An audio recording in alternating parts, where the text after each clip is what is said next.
Neighbor from hell tries to steal our house, faces karma when her own actions get her slapped with $200,000 bill. Before we get started, let's introduce the main characters. Entitled neighbor will be called N going forward, and spoiled son of the entitled neighbor will be S for entitled son. There will also be the previous owner of our house who will be called PO, though they have a limited part in this story. Also keep in mind while reading this story that from the time that we bought the house to current day was almost 15 years. So unless otherwise stated, you can assume that there was a pretty big gap between most events that took place. Let's get started. In order to properly build up to the climax and set the stage for the events that took place, first I have to give a little background. Most of this happened before we bought and moved into this house. So N owned a very large chunk of property which was down the road from a popular recreational lake in our area. I say down the road, but it's actually a pretty fair distance away. Even though the road that N lives on is the only road leading to multiple lakefront properties and resorts, along with the most popular boat dock on this side of the lake. So the properties here aren't extremely valuable that normal people can't afford them, but there are some extremely valuable properties down the road with very rich people driving by all the time. This will be relevant later in the story. Karen, being quite wealthy and owning a very large chunk of property, ended up splitting her property off into 4 roughly equal sections when her children came of age. One she gave to her daughter, who somehow is a pretty decent person, considering the rest of her family. Then another section she gave to S. She built houses for them on both of the properties roughly to her children's specifications. Then on the 4th bit of property, the one that did not have her own house on it, she built a small convenience store. This will also be relevant later on. Now I'm not sure why, probably to avoid possible future disputes or something, she actually ended up giving the deeds to her children for their respective houses and properties. You can probably tell where this is going. Well, while respectable daughter was pretty respectable, S, or perhaps I should change it to irresponsible son, was a party maniac. Everyone in the neighborhood at the time absolutely hated him. He would throw loud, obnoxious late-night parties almost every single night and keep people awake. The police apparently had someone stationed nearby because they were called on him so often. It probably didn't help his entitlement that mommy paid all of the bills for him. She kept everything in her name. Water, electric, garbage, everything. They all went to her mailbox. Well, all except for one, that is. Since the property was in his name, so was the property tax, which he never gave to N and instead just ignored. I guess N either just didn't think about it or assumed that he was paying it himself. Either way, it didn't come as a surprise when the police showed up at his house. But it did when he did not come back and the house went up for auction. At this point the house was in shambles. Holes in the drywall, and even the living room floor had a huge hole leading down into the garage/basement. The kitchen floor and subfloor needed to be totally replaced. Almost all of the walls were covered in mud. Basically his irresponsibility and party habits left the house in what the banks considered an unlivable condition. Because of that, the only people who could afford it were those who could pay out of pocket for it. Enter PO. PO was a house flipper, not one of the big wealthy ones that you see on TV, but more of a hobbyist than anything. He was retired and he flipped houses to keep him busy and active. PO would buy a house like this one super cheap on auction, fix it up himself, then put it back on the market. While he fixed it up, he would live off of the profit from the previous house, and typically about the time he finished fixing one up and buying the next one, his profit would have about run out. Any that he had left over just went into an emergency savings fund, which he said wasn't anything special. Anyways, we were in the market for a new place but couldn't afford anything super expensive on our budget. But when we saw this place on a website for sale, it seemed perfect. It was the perfect size, and in the perfect neighborhood, and even down the road from the lake, which we love fishing and boating, so it was perfect in almost every way. Or at least it looked that way. We were scared of the price, which wasn't listed on the website yet. But it wouldn't hurt to at least have a look and see. We drove by to look at it and found PO working on it. We stopped in to say hi and asked the price. He explained that he was planning to fix it up and sell it, and that his realtor just added it to the website's database to make it easier and more efficient when he was ready to actually sell it. Anyways, we sat down and had a nice chat with him, just being friendly and all, and he appreciated the company. We explained that we would be willing to buy it from him for a reasonable price considering its current condition and the work he'd already put into it. He had it about half finished. We explained that we would love to finish it and live in it as a forever home. He turned us down, explaining that he already had several offers for it and didn't feel right selling it to us, and that we could buy it for the full price when he was finished. So we kindly thanked him and left our number, asking him to call us if he ever changed his mind, which he promised he would. Less than 2 weeks later, we actually got an unexpected call from him. He explained that his sister had come down sick in another state and that he wanted to go and be with her and would not have enough time or patience to finish the house. He explained that the house was not up to code, but if we could find a way to buy it, then he'd be happy to sell it to us for a reasonable price. We happily agreed and ran our looking for banks. We had a few connections from a realtor friend of ours who actually helped us find a bank willing to loan the money to buy the house with a few conditions attached. Basically, we would have 2 weeks to bring the house up to code, otherwise they could default on the loan and auction it off. After explaining the situation to PO, he offered to help as much as he could. He couldn't actually do any work to the house because he was in such a rush, but he explained exactly what we needed to do to bring it up to code and meet the bare minimum requirements, how much time and effort it would take and how much money it would cost. He even offered to help us out another way.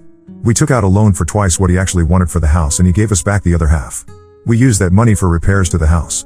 After the work it already put in the house was so close to meeting code that we could probably have done it ourselves, but just in case we called in a few friends and got it knocked out in half the time. After getting it up to code, however, there was still plenty of work that needed to be done, and so we spent several months replacing flooring and subflooring, re-rouing wires, patching holes in the walls, replacing old ugly literally decomposing wallpaper that was stuck directly to the drywall. You get the point. We put a ton of work into the place. Then it was finally time to move into our dream home. It still had a few issues that we would fix down the road as we went on. But it was finally time to move in. We weren't even finished moving in yet when Anne came over to introduce herself. As we were working things out with P.O. in the very limited time that we had, he had warned us over and over about Anne and her entitled attitude. At first Anne was extremely nice, and we had no idea why P.O. warned us about her so much. Then it happened. As we were wrapping up our conversation, she explained to us in a very kind and compassionate way that our house actually belonged to her and that we had 30 days to get out. She said that she felt sorry for us since we were scammed so bad, but that it was actually her house and the P.O. had no right to sell it to us at all. We'd heard horror stories about people being scammed like that before, so you could imagine our terror when she explained all of this to us. We were horrified that we had put in all of this time and effort and money into this dream house, and now we were going to lose it just like that because we fell for some guy's scam. We thanked her for explaining it to us and being so nice, and said that we would talk to the bank and P.O. and get it all figured out. So that's what we did. We talked to the bank, who confirmed that P.O. was the actual owner of the deed. We spoke to the realtor, who also testified the same thing. We spoke to P.O., who explained that they accused him of stealing the house multiple times after he bought it on auction, and that he was harassed by her constantly over the house. Everyone that we spoke to had the exact same story. We even went up to the courthouse and confirmed that our name was on the deed. During this process is when we heard the backstory about S from several neighbors. N came by not long after this and asked us when she could expect us to be moved out, which we explained would never happen as we legally owned the property and it wasn't our fault that S lost the property. We apologized for the loss that she had and explained that we knew it was probably really hard to lose her family property like that because of her son's negligence, but that was not our fault and we weren't just going to give her a property that we bought with our own hard-earned money and worked so hard to fix up. Then N, realizing that we knew the situation, decided to go into a long sob story about how this property had been in her family for generations and that she couldn't bear to lose it, and how P.O. had stolen it from them when they were caught up in the confusion of their child being arrested. We asked why they didn't bid for the house and buy it back after he lost it. Considering that we bought it from P.O. for only about $50,000 and considering that he was still making a small profit on that even after all of the work and materials he'd put into it before selling it to us, they could have easily bought it for next to nothing on auction and had it back. Anne explained that she felt the house and property were being stolen from them and that they refused to pay for something that rightfully belonged to them. We apologized once more but explained that there was no way we were going to take a loss on the property, especially after all of the time and effort that we put into it and the additional materials that we bought for it just to make her happy. However, we were sympathetic with her situation and offered to sell the house to her for a very reasonable price, $100,000. Which, considering its location and how fixed up it is, that was still just over half of its total market value. We, after buying it from P.O. for $50,000 and putting an additional $30,000 into materials, plus several months of hard labor to fix it up, we felt that was a very reasonable price. We didn't say anything, but we would even be willing to go down to $90,000 if she wanted to negotiate with us. She immediately counter-offered with $40,000, explaining that she shouldn't have to pay anything at all for something that rightfully belongs to her. When we said that was way too low, she responded saying that she understood how much effort we put into it and that we had to buy a lot of materials to fix it up, so she would be nice and throw in an extra $10,000 for all the stuff we did to the house. When we told her that $50,000 was what we bought the house for from P.O., she got upset and called us liars and thieves, saying the house was a complete dump, that there was no way it was worth that much. Not only had she resorted to name calling at this point, but going as far as to call our dream home a dump after all the blood and sweat and tears, not to mention dollars that we poured into it. We were done with her BS and kindly asked her to get out of our house, explaining that she was no longer welcome here and that we would never sell our house to her even if she offered us double the marked value. She obviously got upset about this and threw all kinds of insults at us as she walked out the door. Later we found out that she was spreading all kinds of rumors about us throughout the neighborhood, saying that we stole the house from her and all kinds of other stupid stuff. At first we ignored it, thinking that no one would actually believe it. Then a guy pulled into our driveway with a gun, threatening us to get out now. We'd never met him before, but we had heard of him. He apparently considered himself to be the peacekeeper of the neighborhood and confronted anyone who caused problems like this. Most of the people in our neighborhood actually liked him, saying he was a pretty reasonable guy, and being a very rural neighborhood where plenty of not so law-abiding citizens live, most people greatly appreciated his presence. He actually did work hard to keep the neighborhood as peaceful as possible and did way more than the cops actually do, most of the time anyways. Just a note, our neighborhood is split into two primary sections. One section is filled with mostly old retired people. It's very nice and peaceful, everyone gets along. The other is filled with the less law-abiding people further into the wilderness and away from prying eyes. We like at the edge of the peaceful part, separated by about a mile or so of woodland and farmland. So hearing about him before and assuming based on descriptions that this was the same guy, we decided to test out that hypothesis. We told him that we had no idea what was going on and invited him in for a beer and chat. We allowed him to bring his gun but told him that we would be bringing our own as well. Almost everyone in my town has a gun. There are more gun stores than there are dollar stores, if that says anything. So we weren't really worried about him having a gun with him. That doesn't really mean much in our town. It's just a way of saying, hey, I'm capable of defending myself if this gets out of hand. Now if someone pointed it at you, which he didn't, then that would be a different story. Bit back to the main story. He agreed, and after a few hours of chatting and explaining the situation, he explained that he figured it was something like that and apologized for the misunderstanding. He explained that he got caught up in the rumors and flipped a switch and that it wouldn't happen again. He also thanked us for buying it, explaining that when S moved out everyone was much happier. He didn't have to hear people complaining about loud music and drunk/high teenagers stumbling down the middle of the road in the middle of the night and nearly getting run over. We all had a good laugh about it afterward, and he left without saying another word. Now time for the reason that Mr. Peacekeeper believed the rumors so easily. This is a bit of a side story, but it's also a major turning point and when everything started to go downhill for N. I also want to add that the events of this side story do overlap a little bit with the events of the next part of the story. But let's get on to it. So I mentioned that N split off 1/4 of her property to build a convenience store. Well, this store was extremely popular in the neighborhood. And being right in the middle, basically it was in a perfect location. It wasn't popular for their prices, they actually overcharged for everything by quite a bit, and it wasn't popular for their customer service either, which included and was mostly limited to thank you for your purchase as you walked out the door. Sometimes they would give you a refund though if you found mold on the food that you bought from them, so that was nice, I guess. Anyways, they were so popular because they were the only convenience store for miles. If you had to buy groceries and didn't want to drive all the way to town, then they were just a skip and a hop away for most people. Heck, we even put aside our differences and shopped there on many occasions. I mean, they were literally next door to us after all. But aside from that, the popularity of their small store allowed them to build up quite the reputation in our neighborhood. A very positive one. Everyone wanted to keep their convenient little store, and they would dare anyone to try and take it from them. I suppose I could kind of see the sentiment there. And that's back when everyone thought that N and her family were pretty good people. So when N started spreading rumors, people tended to listen. The rumors about us stealing an entire house from her just blew over because everyone knew that was just ridiculous. But for the most part, people still trusted her. But people did believe the other rumors, and trust me, there were plenty. But they were mostly small petty stuff that no one ever cared about. Let me just say that even assuming all of the rumors about us were true, there was much more that could be said about some other people in our neighborhood. So no one ever paid any attention to them. They did avoid us, however, considering that N had obvious beef with us and no one wanted on her bad side in fear of being banned from her store. They all just ignored us and left us to our own devices. After a few years, however, S finally got out of prison and having nowhere left to go, and allowed him to move back in. She didn't like the idea of him living with mommy, so she rented him an apartment above her convenience store, and she absolutely forbid any wild parties on her property ever again. He didn't actually have to pay rent though. All he had to do was run the store for them when they were busy with other things, which wasn't even all that often. However, even after all of this stuff happened, N still did not learn his lesson, obviously. While he was running the register, he would often double charge for items and pocket the extra money. We found this several times and went back in for a refund. They always made up the excuse that the register was broken. After noticing a pattern, however, we brought this to the attention of N, letting her know that her son was double charging people for items and probably pocketing the extra. Even though N was pretty entitled, even she didn't go so far as to do something so obviously illegal, and we liked her little store and didn't want anything to happen to it. However, instead of thanking us for bringing this to her attention, she told us that we were imagining things and in a very nice way told us to screw off. So we very kindly complied with her request. We also shared the information with some of our friends in the neighborhood. It had taken years to actually get to the point where some of them would even look at us, let alone talk to us, thanks to N. But we had finally made some friends. Bringing Christmas treats to your neighbors every year is a good way to brighten up someone's day. But anyways, they thanked us, even though they let us know that they didn't actually believe it. However, the word did quickly spread through the neighborhood. Then very quickly came Mr. Peacekeeper. He pulled up in our driveway again. This time he was a lot friendlier. He mostly ignored the rumors about us, knowing that most of them were fake. And we'd actually talked to him several times since then, not on any serious matters, mostly on more friendly terms. He stopped by for a beer every now and then and just chatted about happenings in the neighborhood and asked us our opinion on a few things. He did this with everyone, speaking to most people at least once a year to stay up to date and make sure everything remained nice and calm. He didn't like the idea of police hanging around, so he made up his mind to do their job better so they wouldn't have to. But everyone, including us, really liked this arrangement.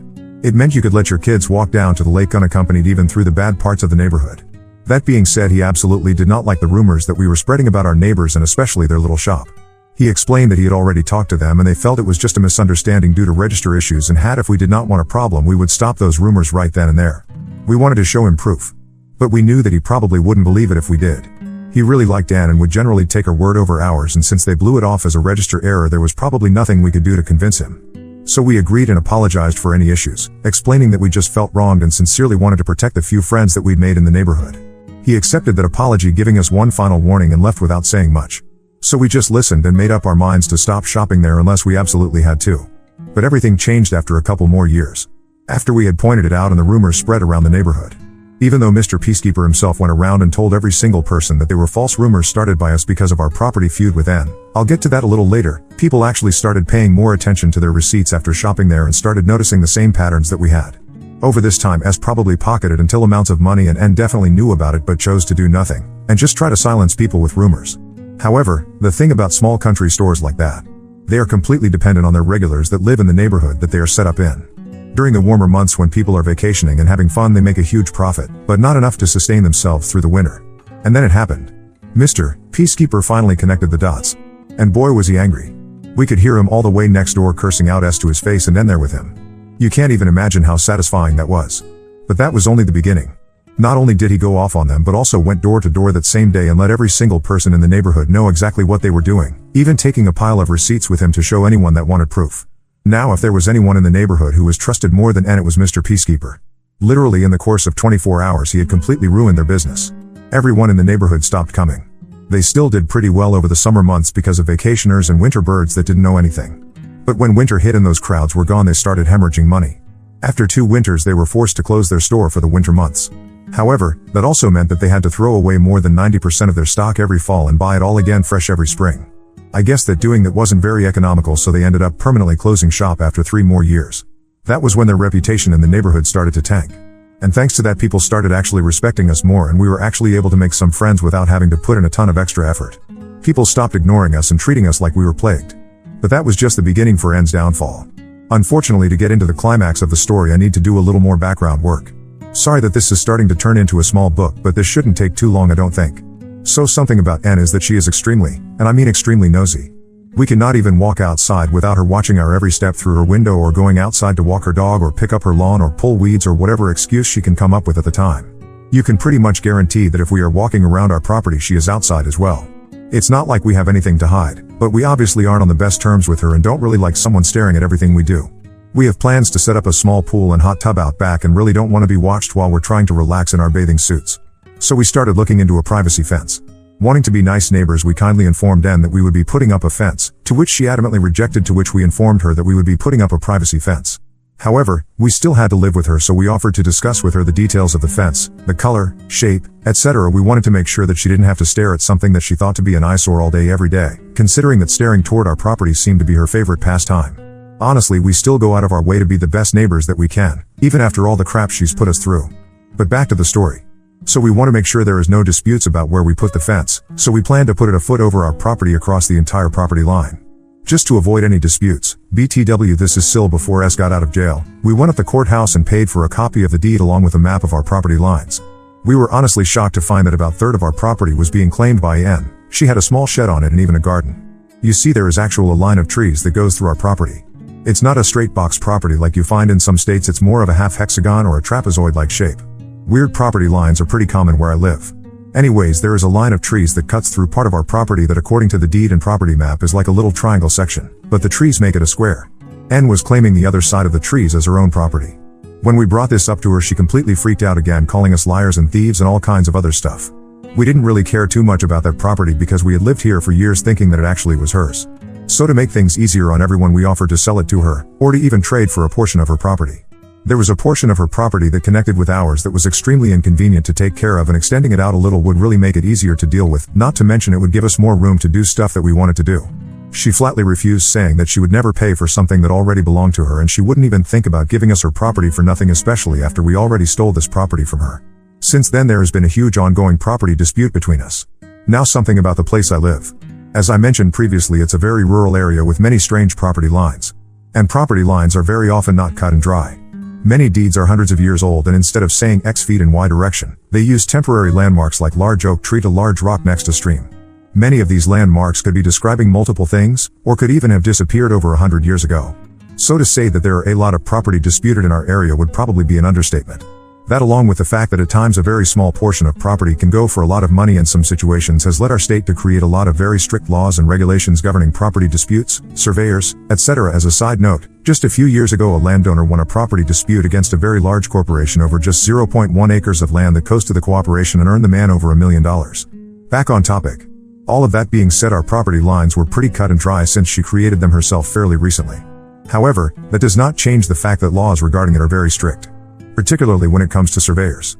So a surveyor might be easily bribed by a large corporation facing the loss of millions of dollars for a tiny piece of land like in the example above. But that's not fair to the proper landowner. So how do you balance for that? Well, you make it so the surveyor has everything to lose from lying, and so does the person who bribed or blackmailed them. The laws in our state determine that if a surveyor, even by honest mistake, gives a bad survey by even a few feet, not only can they be given a hefty fine, but they will also lose their license and never be allowed to survey again in the state. On top of that, they must notify and refund all of their clients for up to 10 years before the incident occurred. The clients then have the option to request an additional survey by a non-affiliated surveyor at the expense of the original surveyor. That's every customer, up to 10 years prior to the incident, and every one since then as well. If they were not found to be accepting a bribe or blackmail, then the previous clients can also sue them for any damages that were caused by any changes to the property line due to their bad survey, as well as charging them appropriate rent for any property that the surveyor may have left out during that time. If the surveyor was found to be accepting a bribe or blackmail, then all damages and additional fees goes toward the one who bribed or blackmailed them accordingly. This, along with the loss of time and money from being in courts and the general hassle caused to them, makes it so that surveyors in my area will actively avoid anything that even resembles a property dispute. So when a dispute occurred, you can imagine that it was not as easy as making a phone call and getting a surveyor down here. It was also an unexpected expense as well. Unfortunately, before we could find someone and found someone, and I guess she bribed them or something because they gave the property line exactly how I described it. Well, except for one little part that she didn't like. I guess she didn't mention that to them. Our property apparently stretches to about a foot from her house. Oh, that was fun to play around with. But that was nothing near the property that she is literally trying to steal from us. Now whenever we are able to find a surveyor, she always seems to nonchalantly introduce herself to them and mention that she already had her portion of the property surveyed, and throw in a few subtle hints that there might be a property dispute involved. This instantly scares off anyone who might be interested in surveying our property. After explainable what that could mean for them, I'm sure you understand why.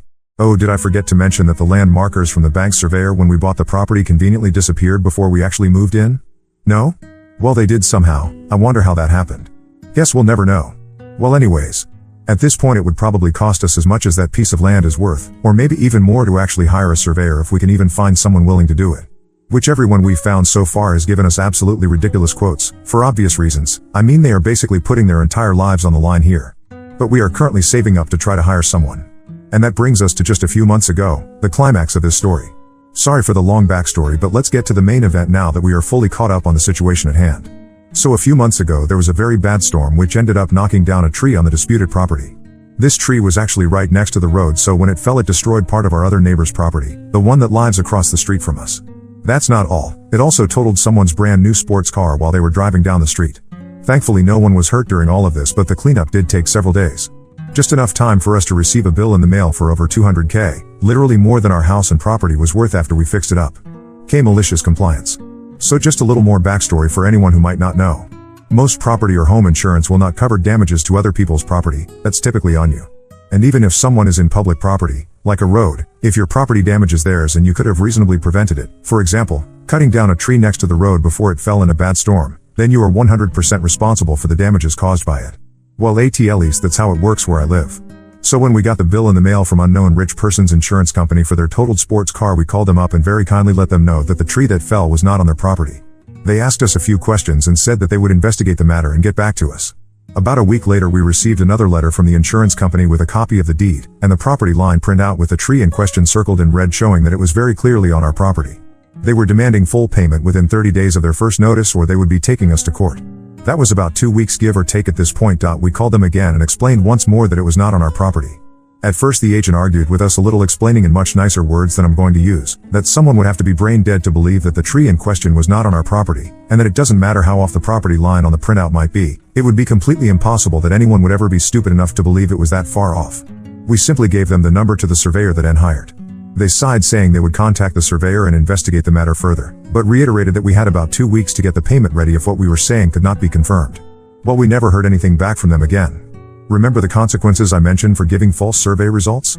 Even if the surveyor admitted to accepting a bribe, there was no way that they paid him enough to make up for all of his possible losses. He would probably have to leave the country at this point. So there was no way that he was going to give the insurance company anything different from what he gave us or N. We called the insurance company later to see what we could find out about the issue. The agent seemed pretty happy reading through the notes. They couldn't tell us too much due to confidentiality reasons. But they could tell us that N obviously disputed the claim, just like we did, saying the property did not belong to her. and that the surveyor confirmed the results with them. And that considering that we were not arguing with the survey results and that the surveyor was hired by N themselves, there was no reason whatsoever for the insurance company to believe that the results were false. As long as we aren't disputing the results, then the full responsibility for all damages caused by the fallen tree should be on N. They couldn't say anything more than that though. We were satisfied with that much. It was about what we expected. The aftermath. So as you can probably tell from my backstory, N didn't have a huge problem paying the money to the insurance company, though they obviously were not happy about it. We don't know how much money they have or had saved up, but it seems like it was enough to pay it off without having to sell any more of their land. Since then we've mostly stayed quiet about the property dispute, but we are still considering saving up to hire a surveyor to get our land back. At this point it's more about the principle of the matter than it is about the actual land. As far as N goes though, we can tell whenever she looks at us now that she is definitely not pleased with us. She does not seem like that fact that we let her have our land for some reason. It's free land, how can you complain about that? LOL. At this point she could try to spread rumors about us, but it would probably backfire as we've made friends with a very good portion of our neighborhood and nobody trusts N any longer since they found out that S was literally stealing from everyone in the neighborhood under their noses and they knew about it and did nothing to stop it. N is basically stuck between a rock and a hard place at this point, and we're just sitting back and watching the fires they started burn them to the ground. Can't wait to see what happens next. Oh, this is just a little extra for anyone who wants some extra fun. While we were contemplating a privacy fence, we decided to put up an invisible dog fence for our dogs. For anyone that doesn't know what that is, it's a small electrical wire that you bury under the ground. Then you attach a special collar to the dog's neck hat. If they get too close, it will let out a beep that the dogs really do not like. If they keep going, it will apply a very mild shock to the dogs. We don't believe in shock collars, so we had to be convinced first, and one of us actually held it and waked across the line. It was something that you could feel but didn't really hurt, just left you a little tingly. Anyways, you're actually supposed to condition the dogs to the beep before you just let them loose with it, so ideally they would never even feel the shock in the first place. They would just hear the beep and turn around. We tried to do this so that we could let our dogs roam around our yard and not be cooped up in the house all day. But at the time we could not afford an actual privacy fence yet. We had it well into our property, partly because it wasn't that long, and also partly because we wanted to avoid our dogs getting anywhere close to N's property. N must have thought we were marking where we wanted to put our privacy fence or something, because she accidentally ran over it with her lawn mower, even though it was more than 5 feet past what she claimed to be property line. We all learned that day that electrical lawn mowers do not play very well with electrified wires. Her mower was completely trashed. Every electrical component was ruined. She had to buy a whole new mower. Just because she wanted to be petty and run over our markers. The best part about it is that since it was so far over the property, like, she had no way of trying to blame it on us. She did obviously try to spread her rumors, but they didn't go very far. It would have been so stupid to blame us that she didn't even try. She never even asked us to buy her a new mower or anything. I guess she knew how we'd respond if she did, LOL. Anyways, hope y'all enjoyed the story. I have another one coming up about a different situation. How my mother's malicious compliance cost her company over $100 million and got her entire department completely and permanently shut down. But it's late and I'm going to bed. I'll tell that story tomorrow or something. Be looking out for it.